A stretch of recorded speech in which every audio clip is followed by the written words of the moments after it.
अस्सलाम वालेकुम नाज़रीन, आप देख रहे हैं सियासत.pk। जैसे जैसे 24 नवंबर करीब आता जा रहा है, इस निज़ाम के पैरों तले ज़मीन खिसकती चली जा रही है। लाहौर की अदालत से एक बड़ा फैसला आज सामने आया, वो आपके सामने रखेंगे, लेकिन उसके साथ कुछ मज़ीद अहम खबरें भी मौजूद हैं।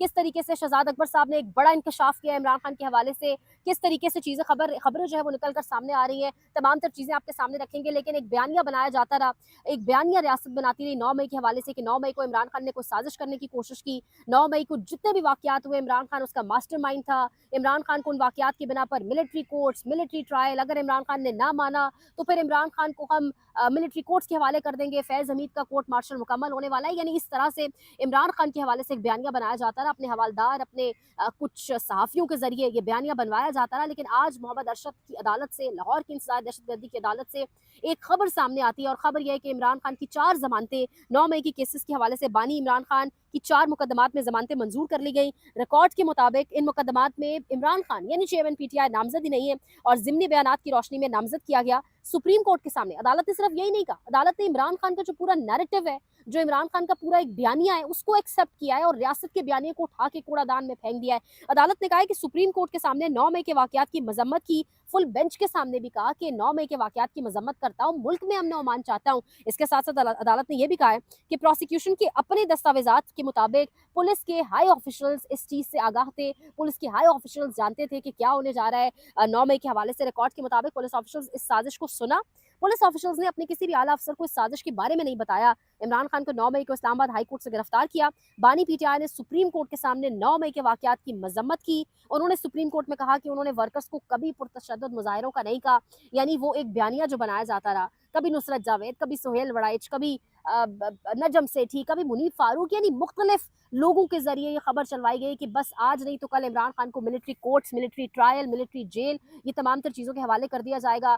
कोर्ट मार्शल फैज़ हमीद का मुकम्मल होने वाला है। ये भी कहा जाता है इन मुल्क की तारीख में एक पहली डील मुझे लगता है कैसी होने जा रही थी, जिसमें अगले को थ्रेटन किया जा रहा था कि आप मान जाए, वरना इस तरीके से आपको मिलिट्री कोर्ट्स के हवाले कर दिया जाएगा। लेकिन फिर जिस तरीके से आज पहले नैब केस के हवाले से प्रोसिक्यूशन का जितना भी जो सारा मामला था वो ज़मीं बोस हो चुका। अब आज जिस तरीके से 9 मई के हवाले से प्रोसिक्यूशन का जो पूरा बयानिया है वो ज़मीं बोस हो चुका है। रियासत जिस पूरे के पूरे मामले के ऊपर खेलना चाह रही थी, खेल कर इमरान खान को मिलिट्री कोर्ट्स के हवाले करना चाह रही थी, वो पूरा का पूरा बयानिया ज़मीं बोस हो चुका है। प्रोसिक्यूशन लटकाती रही, कहा गया कि 12 पेशियों तक दलाइल नहीं दिए गए, और फिर जज अरशद जावेद की अदालत से आज ये फैसला आया। यहाँ पर कुछ ज़राए ये भी बताते हैं कि ये जो जज साहब हैं, जज अरशद जावेद, इनकी अदालत से इस मामले को बड़ा आए बाएं शाइन करने की भी कोशिश की गई। यानी इनकी अदालत से इस मामले को टालने की भी कोशिश की गई, क्योंकि एक खदशा, एक शक मौजूद था, शक-व-शुबात मौजूद थे इन जज साहब के हवाले से कि शायद वो मेरिट के ऊपर फैसला कर देंगे। तो ये एक बड़ी खबर है। 24 नवंबर में 8 से 9 दिन बाकी हैं, उससे पहले ये बड़ी खबर। इससे पहले ऑलरेडी नैब की जो प्रोसिक्यूशन है, वहाँ पर भी जो स्टेट प्रोसिक्यूटर है वो खुद से कह चुका है कि रिमांड बैक किया जाए, क्योंकि ठीक से ट्रायल नहीं चल सका। उसके बाद आज ये बड़ी खबर सामने आती है। लेकिन यहाँ पर जो इससे भी अहम तरीन खबर है, मैं अगर आपके सामने रखूंगी, आप पूरा माहौल देखेंगे इस वक्त पाकिस्तान में बन क्या रहा है। शहजाद अकबर साहब एक बहुत बड़ी खबर दे रहे हैं।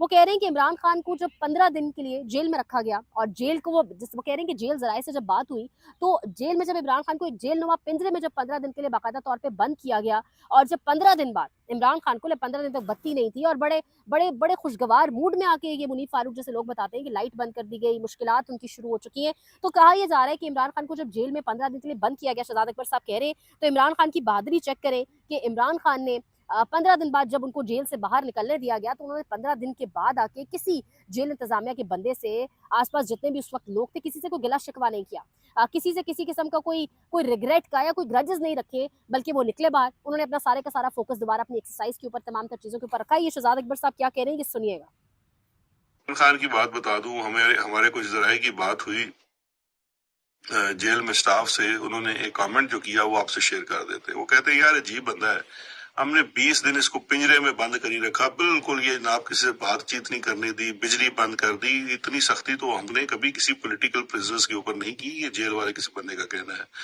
लेकिन कहते हैं अजीब आदमी है वो। 20 दिन बाद जब बाहर निकला, वो उसने जनाब 2-3 घंटे एक्सरसाइज की, शेव शू की, नहा धो के तैयार होकर फ्रेश कपड़े बैठ गया। उसने किसी जेल स्टाफ से गिला ही नहीं किया, उसने किसी जेल स्टाफ को बुरा भला कहा ही नहीं, और वो फिर से अपना फोकस करके बैठा हुआ है उन लोगों के ऊपर जिन्होंने असल में उसको जेल में डाला। यहीं पर अगर एक और खबर आपके सामने रखें तो गार्डियन अखबार की जानिब से बाकायदा तौर पे आर्टिकल सामने आया है और अखबार ये कह रहा है, आर्टिकल में लिखा है कि मिलिट्री इस्टेब्लिशमेंट की कुछ सीनियर क़यादत इस चीज़ को कंफर्म कर रही है कि वो किसी किस्म के मामलात, किसी किस्म की इंगेजमेंट इमरान खान से नहीं करना चाहते। लेकिन दूसरी जानिब इमरान खान के हवाले से ज़रा ये बता रहे हैं कि इमरान खान एक इंगेजमेंट के हवाले से, कुछ कम्युनिकेशन के हवाले से राज़ी हैं और वो चाहते हैं कि उनकी मिलिट्री इस्टेब्लिशमेंट के साथ इंगेजमेंट हो सके। लेकिन इस आर्टिकल को अगर देखा जाए, पाकिस्तान में जो इनके अपने सहाफ़ी, कुछ डाकिया सहाफ़ी सोहेल वड़ाइच साहब का कल का एक बयान सामने आया। कल ही उन्होंने कहा कि इमरान खान जो है वो चाहता है, और इमरान खान को बाकायदा ये कहा भी गया कि आप मान जाएँ, कुछ चीज़ों के ऊपर आप मान जाएँ और फिर किस तरीके से आपको आपका मैंडेट वापस कर दिया जाएगा। बनीगाला मुंतकिल करने की ऑफ़र की गई थी, लेकिन वो अपना मैंडेट वापस माँग रहे हैं। मैंडेट वापस देने का मतलब इमरान खान की हुकूमत और उसका मतलब फ़ौज और मुक़्तदरा के साथ तनाव में इज़ाफ़ा। शुरू में जब ये पीटीआई जीत गई थी, पार्लियामेंट बन गई थी, तो जो हमारी मुक़्तदरा है वो इस बात पर तैयार हो गई थी कि खान साहब को बनी गाला ट्रांसफ़र किया जाए और एक धांधली का कमीशन बनाया जाए। लेकिन ज़ाहिर है इसके जवाब में खान साहब को इस सिस्टम के साथ चलना था।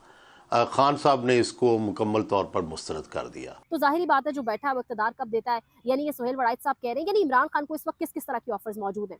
इमरान खान को बाहर भेजने तक की ऑफर मौजूद है। इमरान खान को ये ऑफर मौजूद है कि आप चुप करके आके बनीगाला में 1 से 1.5 साल गुजारें, कौमी हुकूमत में आपकी पार्टी को शामिल किया जाएगा, ये माने। लेकिन तमाम तरह ऑफर्स को इमरान खान रिजेक्ट कर चुका है। लेकिन एक जानिब गार्डियन अखबार की खबर, फिर दूसरी जानिब जो शहजाद अकबर साहब कह रहे हैं, शहजाद अकबर साहब कह रहे हैं कि किस तरीके से बहादुरी के साथ वो 15 दिन बाद वो शख्स बाहर निकला और किस तरीके से उसका फोकस अपनी एक्सरसाइज, अपने तमाम तर मामलात थे। तो ये चीज़ें बहुत कुछ वाज़ेह कर रही हैं कि आने वाले दिनों में पाकिस्तान का माहौल किस तरफ जाएगा। अब अगर आगे बढ़ें और कुछ सुप्रीम कोर्ट के हवाले से बात करें, फिर उसके बाद आपको लिए चलेंगे कि किस तरीके से वीपीएन्स और इंटरनेट के बाद जो सुबकी का सामना करना पड़ रहा है, पूरी दुनिया जिस तरीके से मजाक उड़ा रही है आपका, वो आपके सामने रखते हैं। लेकिन यहाँ पर सबसे इंपॉर्टेंट जो आपके सामने चीज़ रखनी है वो ये है कि साकिब बशीर साहब ने एक बड़ा ज़बरदस्त इंकशाफ किया है जस्टिस अमीनुद्दीन खान के हवाले से। और साकिब बशीर साहब कह रहे हैं कि हम सब जानते हैं जो ऑडियो एक केस था, ऑडियो लीक का केस, उसमें जस्टिस बाबर सत्तार ने बड़ा बेहतरीन काम किया। और जस्टिस बाबर सत्तार जो जब ओथ टेकिंग सेरेमनी हुई आया अफरीदी साहब की, तो बिल्कुल पहली सफ में बैठे हुए थे, पहली रो में बड़ा सर उठा के फ़ख्र से बैठे थे। इनसे कुछ बड़े ताकतवर अहम तरीन लोगों को बड़ा मसला भी है, ये सुनने में आता रहता है। लेकिन अब साकिब बशीर बता रहे हैं जैसे बाबर सत्तार को काम करने से रोक दिया था सुप्रीम कोर्ट के जज अमीनुद्दीन खान ने। ऑडियो लीक का केस था जिसमें बाबर सत्तार बहुत आगे तक चले गए थे, और इस केस में ऑडियो लीक वाला जो केस था, बाबर सत्तार साहब ने इसमें बाकायदा तौर पर तमाम सेलुलर कंपनियों को और एफआईए को नोटिस भी जारी कर दिए थे और जवाब मांगा था कि बताएं कौन कॉल्स टेप करता है, ये मुल्क के अंदर कौन कॉल्स टेप करता है, किसके जरिए वीडियोस और मैसेजेस और ऑडियोज सामने आते हैं। और बताया गया कि बैक वक्त 40 लाख कॉल्स टेप की जाती रही। लेकिन जब किसी को लगा, जब कुछ ताकतवरों को लगा कि शायद मामला बड़ा आगे बढ़ गया और बाबर सत्तार साहब शायद असल फसाद की जड़ तक पहुंच जाएंगे, रूट कॉज तक पहुंच जाएंगे, तो उस वक्त बाबर सत्तार साहब का रास्ता रोका गया। और अब वो जज साहब, वो फेवरेट जज साहब अमीनुद्दीन खान साहब, जिन्होंने अपने हक में खुद ही हाथ खड़ा करके खुद को खुद वोट दिया था, उन्होंने आखिरकार जस्टिस अमीनुद्दीन खान ने बाबर सत्तार साहब को इस केस को सुनने से रोक दिया है। तो ये जस्टिस अमीनुद्दीन खान साहब की क्रेडिबिलिटी है और ये वो वजूहात थी जिसकी वजह से उनको लगाया गया। अगर यहाँ पर बात की जाए जस्टिस अमीनुद्दीन खान की और ये जो आईनी तरमीम और जो कुछ किया गया, तो इस वक्त आपके बैनुल अक़वामी दुनिया, इस वक्त आपके बैनुल अक़वामी सहाफ़ी, सीएनबीसी से ताल्लुक़ है इन सहाफ़ी का, बाकायदा तौर पे वो आर्टिकल्स लिख रहे हैं। और आर्टिकल्स में ये नहीं लिखा जा रहा सिर्फ कि पाकिस्तान में हो क्या रहा है, आर्टिकल्स बाकायदा तौर पे आर्टिकल्स में लिखा जा रहा है कि in an extraordinary overnight session late last month lawmakers rubber stamp sweeping reforms. यानी उन आर्टिकल्स में लिखा गया है कि एक लेट नाइट सेशन के अंदर जो लॉ मेकर्स हैं उन्होंने रबर स्टैम्प किस तरह से किया, किस तरीके से उन्होंने आइन के साथ जो मजाक और खिलवाड़ किया पाकिस्तान के अंदर, और किस तरीके से पाकिस्तान के अंदर ताकतवर मिलिट्री इस्टेब्लिशमेंट के जरिए आइन के अंदर जो तरमीम की गई, किस तरीके से सुप्रीम कोर्ट के जजेस की तादाद को डबल कर दिया गया। उसके बाद ये भी लिखा हुआ है कि months after a contentious general election that was mad by accusations of ballot rigging, Pakistan's ruling coalition has bulldozed a constitutional amendment। यानी ये कहा जा रहा है कि किस तरीके से पाकिस्तान की इस वक्त जो मुक़्तदरा है उसकी जानिब से एक अमेंडमेंट की गई, एक तरमीम की गई, और उस अमेंडमेंट के बाद बाकायदा तौर पे जो तनकीद करने वाले जो क्रिटिक्स है वो fear could arrowed that very foundations of the countries democracy के जो आपके मुल्क की जमहूरियत की जो बुनियादें हैं वो इस तरमीम के बाद, इस अमेंडमेंट के बाद बाकायदा तौर पर हिल जाएंगी। इसके साथ साथ सिर्फ यही नहीं है, इसके साथ साथ अक्टूबर 21 का भी जिक्र किया गया, बताया गया कि कॉन्स्टिट्यूशनल चेंजेस के बाद किस तरीके से सुप्रीम कोर्ट के जजेस की तादाद को डबल कर दिया गया है। इसके साथ साथ ये भी कहा गया कि पाकिस्तान में ऑलरेडी एक हाइब्रिड डेमोक्रेसी है, एक हाइब्रिड निज़ाम था, लेकिन अब पाकिस्तान में जो कुछ कर दिया गया है, जितनी ज़्यादा बड़े लेवल के ऊपर चेंजेस कर दी गई हैं, उसके बाद हम एक यानी पाकिस्तान को वो कह रहे हैं कि एक अथॉरिटेरियन रिजीम की जानिब पाकिस्तान बढ़ चुका है। मुशाहिद हुसैन सैयद का भी एक ट्वीट आपके सामने रख दे, वो कह रहे हैं कि ban culture gather, sometimes Twitter, sometimes internet, now VPN, यानी कभी इंटरनेट बंद, कभी वीपीएन बंद, कभी आप यूट्यूब बंद कर देते हैं। किस तरीके से पाकिस्तान के अंदर मामलात को चलाया जा रहा है, लग ऐसा रहा है कि शायद ये चीज़ें करके आपको शायद आप बयानिया अपने हक में बना लेंगे। ये सब चीज़ें की गई 8 फरवरी से पहले, पूरे के पूरे निज़ाम को, रियासत को, एक एक चीज़ को अपने कंट्रोल में हर इदारे को किया गया। मुशाहिद हुसैन साहब कह रहे हैं regime is doing a classic example of cutting your nose to spite your face, meaning in order to control dissent, they have ended up damaging the economy and employment opportunities for millions of self-employed IT freelancers. Height of insanity. वो बता रहे हैं आखिर में कि किस तरीके से हमने अपने टाइम टेस्टेड बेहतरीन दोस्त चाइना को भी किस तरीके से खफा किया, नाराज़ किया। मैं कल ही कोई मुशाहिद हुसैन साहब का एक ट्वीट गालिबन पढ़ रही थी, उन्होंने कि जिक्र किया है कि चाइना ने जो है बाकायदा तौर पे इन्वेस्टमेंट शुरू कर दी है अफगानिस्तान में, और चाइना को अब पाकिस्तान से ज़्यादा, चाइना की कुछ थिंक टैंक्स को पाकिस्तान से ज़्यादा अफगानिस्तान महफूज लगता है, सेफ लगता है। तो ये इस वक्त पाकिस्तान के हालात हैं, ये इस वक्त एक रजीम का बहुत बड़ा तोहफा है, जो अगर आप कहें कि पाकिस्तान को उन्होंने दिया है तो गलत नहीं होगा। यहीं पर आपको एक अहम तरीन आखिर में खबर देते चले कि इस वक्त अमेरिकी कांग्रेस के 46 अरकान की हवाले से खबर आ रही है कि उन्होंने इमरान खान की हिमायत में एक और ख़त लिख लिया है और इमरान खान की रिहाई का मुतालबा किया है। इससे कबल भी जो बाइडन इंतजामिया थी उसको भी बाकायदा तौर पे ख़त लिखा जा चुका था, जिसमें डेमोक्रेट्स और रिपब्लिकन दोनों शामिल थे। अब ये दूसरा ख़त मंजर आम पर जिसमें 46 अरकान के हवाले से कहा जा रहा है। तो यानी जो ओवरसीज़ डायस्पोरा है वो बाकायदा तौर पे प्रेशर बढ़ाए हुए है। वैसे ही ऑलरेडी आपको पता है कि ट्रंप की जीत के बाद पाकिस्तान में किस तरीके से एक पैनिक रहा। इवन यहाँ पे जो हमारे वज़रा हैं उन्होंने बाकायदा अपनी सीवीज़ पेश की, यानी बिलावल भुट्टो को आके ये कहना पड़ गया कि जरदारी के, बेनज़ीर भुट्टो शहीद के बाकायदा तौर पर कोई बड़े अहम, बड़े गहरे ताल्लुक थे ट्रंप से, बड़े पुराने अरसे से ताल्लुकात थे। यानी इस किस्म की बातें करनी पड़ गई। कुछ वज़रा को ट्वीट्स रीड करने पड़ गए, कुछ को आके ट्रंप को मुबारकबादें देनी पड़ गई, जो हमेशा ट्रंप की बुराई करते आए, जो ट्रंप और इमरान खान को कजन्स कहते आए। यानी बड़ा ऑलरेडी पैनिक था, लेकिन एक और ख़त 46 अरकान की जानिब से सामने आ चुका है। ये प्रेशर मजीद बढ़ता चला जा रहा है। देखते हैं इस पर मामलात किस तरफ जाते हैं। देखते रहिए siyaset.pk। पाकिस्तान में इस वक्त सबसे बड़ा मसला बोलने का है। पाकिस्तान में बोलने नहीं दिया जाता, जुबानें खींच ली जाती हैं, डर है, खौफ है, टेरर है।